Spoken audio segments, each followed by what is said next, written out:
Hello everyone, आज हम देखने वाले हैं, क्या देखने वाले हैं, ध्यान से देखिए। इंट्रोडक्शन। किस चीज का इंट्रोडक्शन देखने वाले हैं? किस चीज का जी? बीएसए का इंट्रोडक्शन देखने वाले हैं। क्या बीएसए का 2023 का पूरा लिखोगे तब माना जाएगा ये बीएसए 2023 है, नहीं तो बीएसए की तो फुल फॉर्म ही ढूंढते रह जाओगे। ठीक है। अब इसमें क्या है, क्या चीज है बीएसए, बताने वाली हूँ मैं आपको। तो बीएसए क्या है? इंडियन एविडेंस एक्ट जो था हमारा लॉ का, इंडियन एविडेंस एक्ट, उसी का अपडेटेड वर्जन क्या है, बीएसए। ठीक है।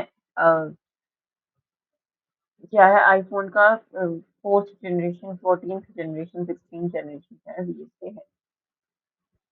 अब इसमें क्या है, जो बीएसए जो था, बीएसए जो है, ठीक है, वो किसके लिए है कि जो भी हमारे एविडेंस से रिलेटेड लॉज थे, उन सबको क्या करने के लिए, कंसोलिडेट करने के लिए।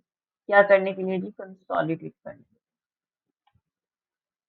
ओके। तो क्या करने के लिए जी? कंसोलिडेट करने के लिए। क्या करने के लिए? कंसोलिडेट करने के लिए हमने क्या किया, बीएसए में इसे कन्वर्ट किया। देन हमने क्या किए, जर्नल जो प्रिंसिपल्स थे इस्टेब्लिश करने की, किस चीज को? जर्नल प्रिंसिपल्स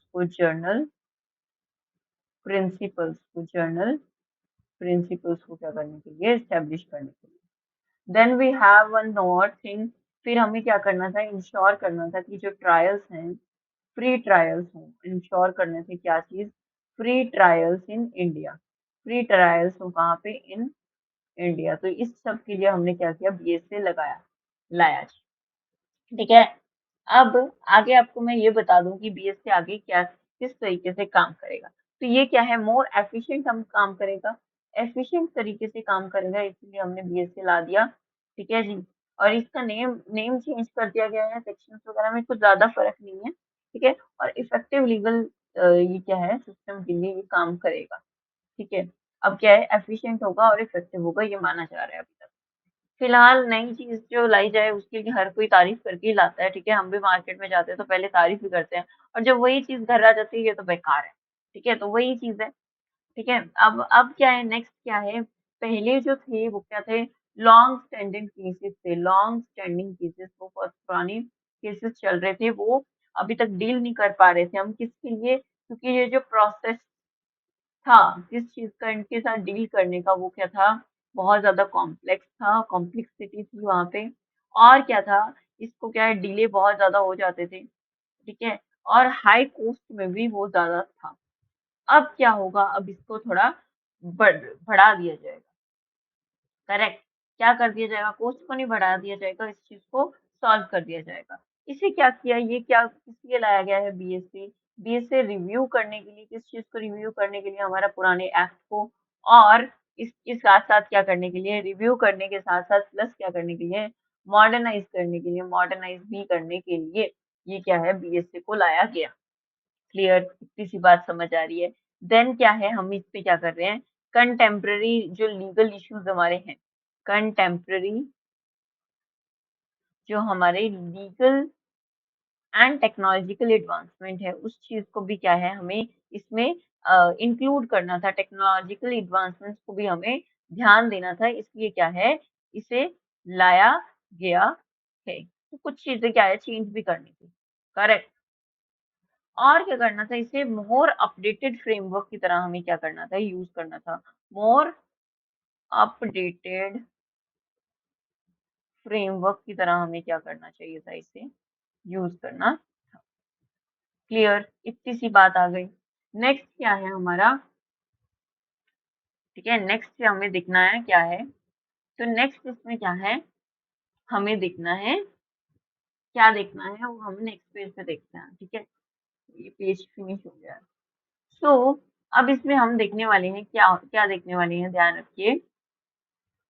हम इसमें देखने वाले हैं क्या चीज, कि फंडामेंटल प्रिंसिपल क्या होता है क्रिमिनल जस्टिस का। क्रिमिनल जस्टिस जो है, my God it's not writing. हाँ जी। तो क्रिमिनल जो है, क्रिमिनल जस्टिस, वो किस तरीके से काम करता है, उस चीज की बेसिक प्रिंसिपल्स हम देखने वाले थे। ठीक है। और एक जो है वो इंडिकेट करता है किसको, गिल्ट को इंडिकेट करता है।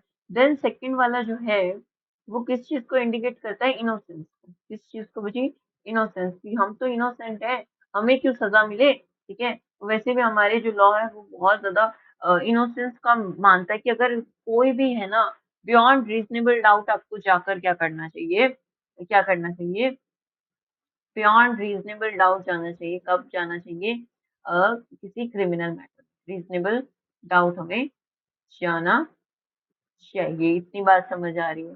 ठीक है। अब ये क्या है, ये चीज हमें क्या करता है, फेवर करता है, किस चीज, किसको क्या करता है फेवर, एक्यूज को फेवर करता है। एक्यूज को कौन होता है, हमें पता है, अगर नहीं पता तो कमेंट डाउन कीजिए। हाँ जी, क्या होता है एक्यूज। ठीक है। अब क्या है, आपको ध्यान से मैं बताना चाहती हूँ। हाँ जी, ध्यान से आपको मैं ये बताना चाहती हूँ, क्या बताना चाहती हूँ जी, एक चीज बताना चाहती हूँ कि क्या होता है सिविल केसेस में और क्रिमिनल केसेस में डिफरेंस। ठीक है। तो सिविल केसेस क्या होते हैं, ध्यान से देखिए, सिविल केसेस और क्रिमिनल केसेस में क्या डिफरेंस है। तो फर्स्ट क्या है, सिविल जो केसेस होते हैं, सिविल जो केसेस होते हैं उसमें क्या होता है और दूसरे में क्या होता है। फर्स्ट जो है सिविल केसेस में प्रीपॉन्ड्रेंस, प्रीपॉन्ड्रेंस ऑफ एविडेंस होते हैं, ऑफ एविडेंस होते हैं। ठीक है। लेकिन जो क्रिमिनल केस है, क्रिमिनल जो केसेस हैं, क्रिमिनल केसेस जो है, क्रिमिनल केसेस क्या होते हैं जी, क्रिमिनल केसेस में क्या होता है, हमें अब क्या प्रूफ करना होता है, मैंने आपको बताया था बियॉन्ड रीजनेबल डाउट, कि कोई भी डाउट रहना ही नहीं चाहिए। तो ये क्या होता है, क्रिमिनल केसेस में होता है। प्रीपॉन्डरेंस ऑफ एविडेंस मतलब एविडेंस है तो चले। ठीक है जी, ये चीज समझ आ गई। अब हम आगे देखने वाले हैं, क्या देखने वाले हैं, नेक्स्ट लेक्चर में क्या देखने वाले हैं हम जी, interpretation, interpretation of procedural rules. तो ये प्रोसीजरल रूल्स हैं वो किस तरीके से काम करते हैं, ये हम नेक्स्ट वीडियो में देखेंगे। ठीक है, शॉर्ट शॉर्ट वीडियोस बनाऊंगी, आप आराम से टॉपिक वाइज भी देख सकते हैं। ठीक है। So that was it in this video. ठीक है, बहुत अच्छे से हमने क्या क्या किया देखते हैं। तो सबसे पहले मैंने आपको बताया, इंट्रोडक्शन दिया बीएसए का, बीएसए भारतीय साक्ष्य अधिनियम 2023 का, जो एविडेंस का क्या है, न्यूली वर्जन है, न्यू वर्जन है। बीएसए में क्या था, एविडेंस की क्या है, कंसोलिडेट किया गया है, एस्टेब्लिश किया गया जर्नल प्रिंसिपल्स को, और इंश्योर किया गया फ्री ट्रायल्स इंडिया के अंदर। ठीक है। अब ये क्या है, एफिशिएंट होगा और इफेक्टिव होगा, इस चीज को मान के इसे डाल दिया गया। लॉन्ग स्टैंडिंग जो केसेस होते थे, ठीक है, लॉन्ग स्टैंडिंग केसेस जो होते थे उस चीज को क्या है इसमें ध्यान रखा गया कि वो लॉन्ग स्टैंडिंग केसेस को क्या हो, खत्म किया जाए। कैसे खत्म होंगे जी, प्रोसेस जब क्या होगा, सिंप्लीफाई होगा। लेकिन इंडियन एविडेंस एक्ट में क्या था, प्रोसीजर जो था कॉम्प्लेक्स था, डिले करवा रहा था, और हाई कॉस्ट भी क्या लगते थे वहां पर। बीएससी क्या करता है, इसे रिव्यू करता है, इसी चीज को क्या करता है, रिव्यू करता है, अच्छे से देखता है और मॉडर्नाइज करता है। कंटेम्प्रेरी क्या है, लीगल और टेक्नोलॉजिकल एडवांसमेंट के बारे में भी बात करता है। ठीक है। और इसके साथ साथ क्या है, ये मोर अपडेटेड फ्रेमवर्क भी लेके आता है, मतलब सब कुछ आईफोन जैसे बेस्टम बेस्ट। ठीक है। देन क्या है, हम क्रिमिनल जस्टिस के बारे में बात की थी हमने। ठीक है, गिल्ट जो होता है वो और इनोसेंस जो होता है वो क्रिमिनल जस्टिस के अंदर आता है। तो ये क्या है, क्रिमिनल जस्टिस के अंदर में बियॉन्ड रीजनेबल डाउट जाके एक्यूज को हमें देखना पड़ेगा। ठीक है। सिविल केसेस में क्या होता है, प्रीपॉन्डरेंस ऑफ क्या होता है, एविडेंस होता है, ये बहुत इंपॉर्टेंट पॉइंट है। ठीक है, both of them. Civil cases में क्या होता है, प्रीपॉन्डरेंस ऑफ एविडेंस होता है, एविडेंस आ रहे हैं, सही मिल रहे हैं, कहानी पूरी मिसिंग नहीं मिल रही, पूरा अ, बन रही है, तो दैट्स इनफ। ठीक है। लेकिन क्या है, क्रिमिनल में कहीं भी थोड़ा सा भी डाउट आ गया तो वो क्या है, एक्यूज को कोई भी सजा नहीं मिलेगी। तो इंडियन लॉ हमें पता है कि मानता है कि क्या है, कोई सो अपराधी भले छूट जाए, एक निर्दोष को क्या है, सजा नहीं होनी चाहिए। So that's the reasoning behind that. ठीक है। नेक्स्ट वीडियो में मैंने आपको बता ही दिया, इंटरप्रिटेशन ऑफ प्रोसीजरल रूल्स पढ़ेंगे। तो आज की वीडियो में इतना ही। जय हिंद, जय Bharat, keep learning, keep smiling.